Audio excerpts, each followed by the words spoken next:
Break के बाद एक बार फिर से आप सभी का स्वागत है सी न्यूज भारत में। मैं हूं आपके साथ आस्था पांडे और आप देख रहे हैं यूपी बुलेटिन। यूपी बुलेटिन में बात होगी बदायूं की, जहां कुरेशिया स्थित मछली बाजार में एक मामूली विवाद हिंसक झड़प में बदल गया। साथ ही बात होगी ग्लास की, जहां कई स्थानों पर हजरत इमाम हुसैन की शहादत की याद में मुहर्रम का जुलूस अकीदत और श्रद्धा के साथ निकाला गया। ऐसी तमाम खबरों पर विस्तार से डालेंगे नजर।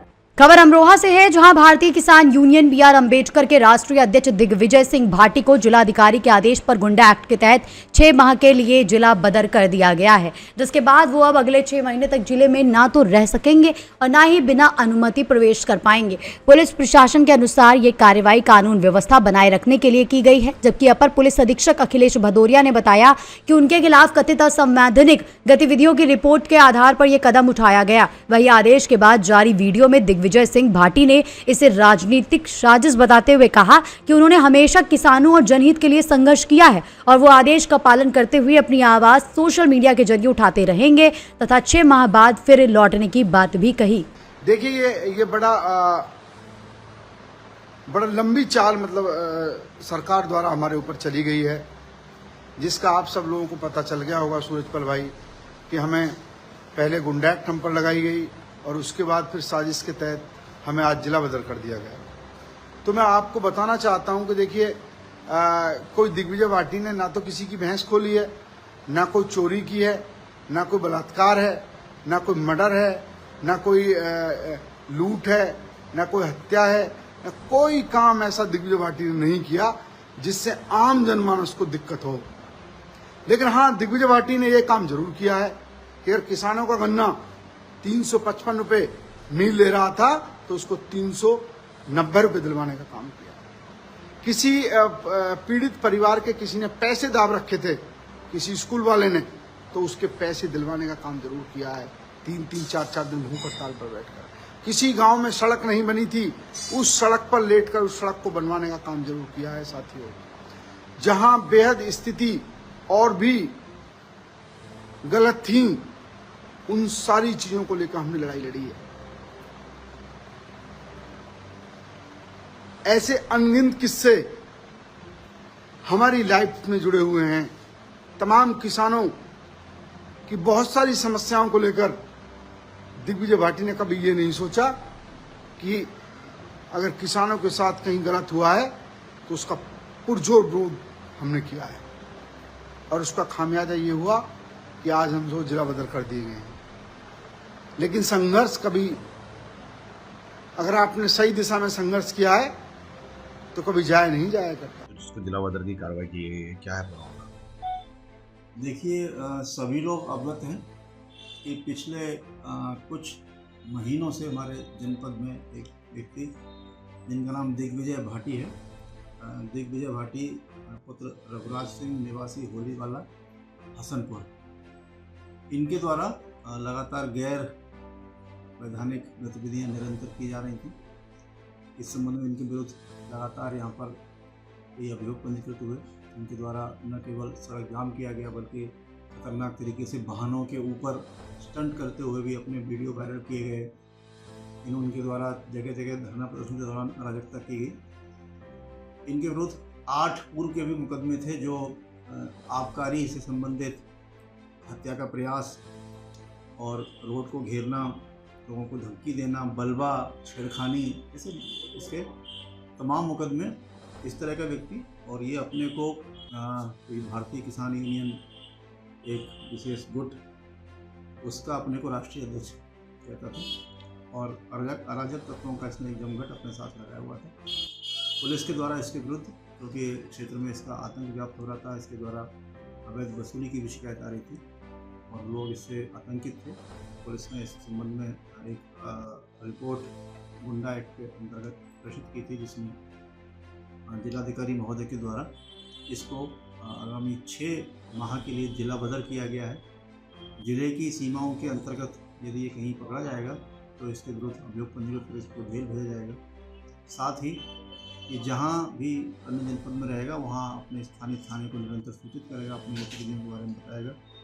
इस प्रकार इस तरह के अराजक तत्व पर जो किसान यूनियन के नाम की आड़ में अपनी गैर कानूनी गतिविधियों को संचालित कर रहा था, उसके विरुद्ध एक प्रभावी निरोधात्मक कार्रवाई की। अमरोहा से सी न्यूज संवाददाता गौरव श्रीमाली की रिपोर्ट। खबर बदायूं से है, जहां इस्लाम नगर के मोहल्ला कुरैशिया स्थित मछली बाजार में मामूली विवाद उस समय हिंसक झड़प में बदल गया जब मछली विक्रेता के टेम्पो की बाइक से हल्की टक्कर के बाद दोनों पक्षों में कहासुनी शुरू हो गई, जो देखते ही देखते फारूक कुरैशी और कल्लू कुरैशी पक्ष के लोगों के बीच करीब 1 घंटे तक चले मारपीट और पथराव में तब्दील हो गई। इस दौरान इलाके में अफरा तफरी मच गई, कई लोग घायल भी हो गए, जिन्हें उपचार के लिए CHC भेजा गया। सूचना मिलने पर पुलिस बल मौके पर पहुंचा और हालात को नियंत्रित करते हुए उपद्रवियों की पहचान कर कार्रवाई शुरू कर दी, जबकि पूरे इलाके में तनाव बना हुआ है। ये क्या नाम आपका? मेरा नाम परवेश है। ये क्या हुआ सर यहाँ पर अभी? ऐसा है, मच्छी वाला टेम्पू लेके जा रहा। अच्छा। वो मल्लू भाई की लड़के की बाइक थी, तो वो बाइक लग गई उसके टेम्पू में। वो बोला उसके मच्छी वाले का टेम्पू लग गया बाइक में। अच्छा, कहाँ गए हैं वो मच्छी वाला हयातनगर का। क्या नाम पता आपको? उसका नाम नहीं पता है, वो धीमर है। अच्छा। तो उनने कही जो तेरे पैसे लगाएंगे वो मैं लगा दूंगा। अच्छा। तो बोलो क्या उसकी नहीं पूछ लगा। अब वो मुर्गे वाले है ना, कौन बोला पैसे लगेंगे? मच्छी वाला बोला को जो पैसे लगाएंगे वो मैं दे दूंगा। क्या शाम के टाइम वो बोला क्या नया पड़वा अभी। अच्छा अच्छा। वो बाइक छोड़ के उसकी दुकान पे डाली आया। उन्होंने की मच्छी बेच के मैं तेरे पड़वा दूंगा। ठीक है। अब वो मुर्गे वाले फारूक है ना, उन्होंने कहा चलो मच्छी बेच के दे देंगे। फिर उसके बाद में मल्लू भाई के लड़कों ने लठियां डंडे ला के उन पे बाहर कर दिया। इस पर फारूक भाई के लड़कों पे, याकूब भाई के। बाइक वाले जो हैं? हाँ, बाइक वालों ने, बाइक भाई के लड़कों ने। बाइक वालों पे बाहर कर दिए? नहीं उन पे टेम्पू वालों पे। टेम्पू वालों बाहर कर दिए? टेम्पू वाले से नहीं हुआ झगड़ा। अच्छा। उनसे हुआ फारूक भाई के लड़कों से। फारूक भाई के लड़कों से हुआ? हाँ, उन पे वो पच करते हैं ना, उनकी दुकान के सामने दुकान डालते हैं मच्छी वाले। अच्छा, टेम्पू वाले दूसरे से हुआ है फिर? हाँ। अच्छा। टेम्पू वाले की कोई बात नहीं रही, वो उनकी लड़ाई टेम्पू वाले की उन पे पहुंच गई। तो इसमें क्या लाठी डंडे वगैरह ईंट पत्थर चल रहे हैं? ईंट पत्थर भी चले हैं, लाठी डंडे भी चले हैं। अच्छा, काफी चोटें भी आई किसी के? चोटें भी आई हैं। किस पक्ष के? इमरान के लगी है, अमर सोहेल के लगी है, आरिफ के लगी है। अच्छा, ये किसकी तरफ के हैं? ये फारूक की तरफ के हैं। फारूक की तरफ के। और दूसरे पक्ष में? दूसरे पक्ष के न लगी है। अच्छा, ये लोग कहाँ पर हैं अभी फिलहाल?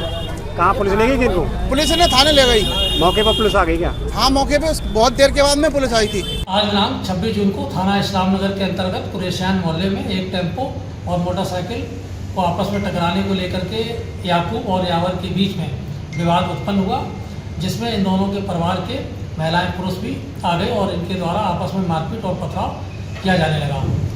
इसमें कुछ लोग घायल हुए हैं। तत्काल पुलिस टीम मौके पर पहुंची। 9 लोगों को इसमें हिरासत में लिया गया है। मौके पर शांति व्यवस्था कायम है। इस संदर्भ में यह भी ज्ञात हुआ है कि इन दोनों की चिकन की दुकानें हैं, मुर्गे की दुकानें हैं, जिसको लेकर के आपस में इनमें पूर्व से ही मतभेद चले आ रहे थे, मनमुटाव था। इस संदर्भ में अन्य विधिक कार्रवाई प्रचलित है। बदायूं से सी न्यूज संवाददाता प्रताप ठाकुर की रिपोर्ट।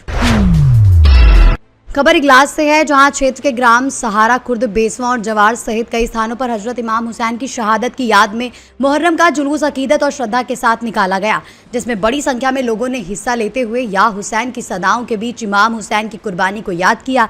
ये जुलूस निर्धारित मार्गों से शांतिपूर्वक निकला, जहां जगह जगह लोगों ने शरबत, पानी और लंगर लगाकर मातमदारों की सेवा की। वहीं युवाओं ने पारंपरिक अखाड़ा करतब भी प्रस्तुत किए, जिन्हें देखने के लिए ग्रामीणों की भारी भीड़ मौजूद रही, जबकि पुलिस प्रशासन पूरी तरह मुस्तैद रहा और सुरक्षा के पुख्ता इंतजामों के बीच कार्यक्रम सकुशल संपन्न हुआ। इस अवसर पर वक्ताओं ने हजरत इमाम हुसैन की शहादत को सत्य, न्याय और इंसानियत के लिए संघर्ष का संदेश बताते हुए उनके मार्ग पर चलने का आह्वान किया तथा बेसवा और जवार में ताजिए भी निकाले गए, जहां अलग अलग अखाड़ों ने अपने करतब दिखाए और स्थानीय लोगों ने करबला की शहादत को याद भी किया। क्या नाम है आपका? मेरा नाम शरीफ अली है। यहाँ आज कस्बा बेसवा में किस तरह की ताजियों का प्रोग्राम हो रहा है? ये इमाम हुसैन की याद में ताजियों का प्रोग्राम रहता है और ये हक और बातिल की लड़ाई थी, सच और बेईमानी की लड़ाई। एक यजीद था, वो सरकार हुसैन से बोला कि तू मेरी बैत कर ले, मैं तुझे ज़िंदगी में बहुत ही खुशहाल रखूँगा। उन्होंने कहा नहीं, सबका मालिक एक होता है, मैं तेरे हाथ पर कभी बैत नहीं करूँगा। तो हक और सच्चाई की लड़ाई थी, उन्होंने कभी बैत नहीं किया और बैत ना होने के कारण उन्होंने खाना पीना पानी टोटल पूरे घर का बंद करा दिया। इसीलिए चांद की 9 तारीख को इनको शहीद करबला में कत्ल किया गया। ये हक और बातिल की लड़ाई थी, इसलिए हम इस पर्व को मनाते हैं। इगलास से सी न्यूज संवाददाता इंद्रजीत प्रेमी की रिपोर्ट। खबर सिद्धार्थनगर से है, जहां मुहर्रम का पर्व बड़े ही अकीदत और गम के माहौल में मनाया गया, जिसमें उपनगर हल्लौर में निकाले गए जुलूस के दौरान बड़ी संख्या में अकीदतमंद शामिल हुए और हजरत इमाम हुसैन की शहादत को याद करते हुए मातम भी किया। इस मौके पर लोगों ने जंजीरी मातम पर करबला की कुर्बानी को श्रद्धांजलि अर्पित की तथा कहा कि इमाम हुसैन ने अन्याय के खिलाफ आवाज उठाते हुए सच्चाई और इंसाफ के लिए अपनी जान कुर्बान कर दी। वहीं मातम कर रहे लोगों ने बताया कि करबला में 3 दिनों तक भूखे प्यासे रहने के बावजूद उन्होंने अपने उसूलों और इस्लाम की हिफाजत का रास्ता नहीं छोड़ा और अंत तक संघर्ष करते हुए शहीद भी हो गए। इस दौरान पूरा माहौल गमगीन रहा और सुरक्षा व्यवस्था को देखते हुए पुलिस प्रशासन भी पूरी तरह से मुस्तैद रहा। आज यौम आशूरा है। यौम आशूरा वो दिन होता है कि आज ही के दिन मेरे हुसैन मखदूम, जिनको सरजमीन करबला पे सन 61 हिजरी में 3 दिन का शहीद कर दिया गया था। हुसैन कौन है? हुसैन मेरे नबी सल्लल्लाहु अलैहि वसल्लम की जान है, उनके नवासे हैं और उनके नवासों को आज ही के दिन सरजमीन करबला पे यजीद लानती और उसकी फौज ने बेजुर्म खुदा हक और बातिल की जंग में मेरे मौला का 72 का लश्कर उनको भूखा प्यासा शहीद कर दिया था। हम आज यौम आशूरा के दिन अपनी खिराजी अकीदत, अपनी श्रद्धांजलि हम अपने मौला हुसैन को पेश करते हैं और इसलिए आज हम यहाँ मुहर्रम मना रहे हैं। हम कर रहे हैं जी। अब मुहर्रम की 10वीं यौम आशूरा है, क्या कहेंगे इसको लेकर, क्यों मनाते हैं आप लोग? देखिए, आज से सन 60 हिजरी में 61 हिजरी में इमाम हुसैन इस्लाम को करबला के मैदान में, ठीक है, 3 दिन का भूखा प्यासा उनके बच्चों, उनके परिवारों, उनके छोटे छोटे बच्चों, 6 महीने के बच्चे के साथ शहीद कर गया था। उसमें किसी ने किसी को नहीं देखा कि बच्चा है, बूढ़ा है, बुजुर्ग है, सिर्फ इस बात पे कत्ल कर दिया क्योंकि वो हक के साथ खड़े होना चाहते थे, वो जुल्म के खिलाफ आवाज़ बुलंद करना चाहते थे, वो गलत को गलत कह रहे थे, सही को सही कह रहे थे। तो उस टाइम के यजीद लानतुल्लाह बादशाह ने उसको ये पसंद नहीं आया और उसने करबला की तपती रेत पे इमाम हुसैन को उनके परिवार के साथ 3 दिन का भूखा प्यासा, 3 दिन से उनके ऊपर पानी बंद कर दिया और फिर उनको कत्ल कर दिया। आज ये दुनिया, पूरी दुनिया में इमाम हुसैन का गम हम इस याद में मनाते हैं ताकि ये बात दुनिया को आया हो सके कि जुल्म की तरफ कौन है और सच्चाई की तरफ कौन है। इसलिए हम मातम करके, जंजीर करके, खमा करके ये दुनिया को बताना चाहते हैं कि देखो, इमाम हुसैन कल भी हक के लिए आवाज़ उठाए थे और आज हम उनके राह कदम पे चल के दुनिया को ये बताना चाहते हैं कि हुसैनी हमेशा जुल्म के खिलाफ खड़े रहते हैं और सच्चाई का हमेशा साथ देते रहते हैं। बिस्मिल्लाहिर्रहमानिर्रहीम। आज यौम आशूरा है, जो 10 मुहर्रम का दिन हम और आप जो भी इंसानियत के लिए इमाम हुसैन ने जान दी है, वो सब इकट्ठा होते हैं बिना किसी धर्म, मज़हब व मिल्लत के क़ैद के, और वो आकर के यहाँ बताते हैं कि सन 61 हिजरी में इमाम हुसैन नवासे रसूल के ऊपर जो जुल्म ढाया गया था, उस कहानी को, उस दास्तान को हम बताते हैं और उससे हम जो दर्स हासिल करते हैं, उससे जो हमें सबक मिलती है वो ये है कि हमेशा असत्य पे सत्य की जीत हुई है, हमेशा बातिल पर हक की जीत हुई है और वही सिलसिला तब से लेकर के आज चलता चला आ रहा है। और दुनिया को ये बताते चले आ रहे हैं कि यजीद कैसा था कि जिसने करबला में 3 दिन के भूखे प्यासे छोटे से बच्चे पर भी रहम न किया, उसको भी कत्ल कर दिया। आज दुनिया के कोने कोने में इमाम हुसैन का तस्करा है और वो इसलिए है कि हम ये बताना चाहते हैं दुनिया को कि आज जो वक्त चल रहा है, जो हालात चल रहे हैं, अगर किसी भी धर्म पर, किसी भी मजहब पर, किसी भी रिलीजियस पर अगर कोई संकट आता है, अगर कोई परेशानी आती है, अगर उन पर कोई जुल्म करता है तो उनके साथ हमेशा हुसैन वाले खड़े होते हैं। और करबला के मैदान में हम किसी की बात ना करें, अगर 6 महीने के बच्चे की बात करें कि जो 6 महीने की उम्र थी, उससे हमें ये हौसला मिला कि अगर तादाद में कम हो, अगर क्वांटिटी में कम हो, तब भी कभी जालिम से डरना नहीं चाहिए, हमेशा डट करके उसका मुकाबला करना चाहिए। और यही वजह है कि आज यहाँ पर सभी लोग का एहतमाम है, यहाँ पर मातम का एहतमाम है और ये दर्श दे रहे हैं कि किस तरीके से जो जुल्म हुआ था आज से 1400 साल पहले, हम उस जुल्म को यहाँ पर बयान कर रहे हैं कि वो जुल्म तब से जो चला था वो आज भी चल रहा है, लेकिन तब भी हुसैन वाले थे, आज भी हुसैन वाले हैं और आगे भी हुसैन वाले मौजूद रहेंगे। सिद्धार्थनगर से सी न्यूज संवाददाता धर्मेंद्र कुमार की रिपोर्ट। खबर सिद्धार्थनगर से है, जहां मुहाना थाना क्षेत्र अंतर्गत छोटकी बेलहरी गांव में मामूली कहासुनी को लेकर 2 पक्षों के बीच जमकर मारपीट हो गई, जिसमें करीब आधा दर्जन लोग घायल हो गए। वहीं सभी घायलों को इलाज के लिए मेडिकल कॉलेज सिद्धार्थनगर रेफर किया गया, जबकि एक बुजुर्ग की हालत गंभीर होने पर उन्हें बेहतर इलाज के लिए BRD मेडिकल कॉलेज गोरखपुर भेजा गया। वहीं घटना की जानकारी मिलते ही पुलिस मौके पर पहुंचकर मामले की जांच में जुट गई है। सिद्धार्थनगर से सी न्यूज संवाददाता धर्मेंद्र कुमार की रिपोर्ट। फिलहाल के लिए इस बुलेटिन में बस इतना ही। बाकी देश और दुनिया की तमाम बड़ी खबरों के लिए बने रहिए सी न्यूज भारत के साथ।